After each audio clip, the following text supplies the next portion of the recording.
Tangke ng X4, butas. Try nating repair'in. Ito yung nakuha natin dyan, oh.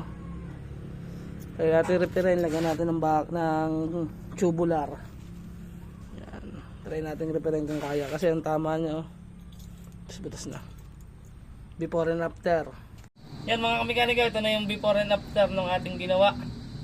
Na hinilangan natin. Dito nyo naman yung unang video natin. Ginulang natin. Ito yung kinalabasan.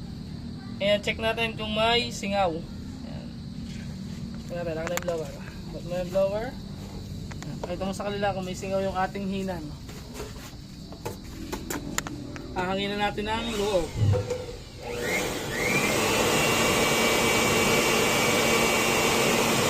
Walang singaw.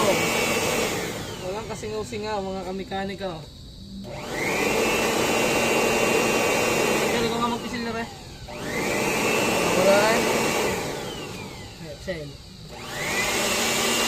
Wala, oh. Ayos. Yan, sa mga gustong magpahinang diyan mga kamekanika.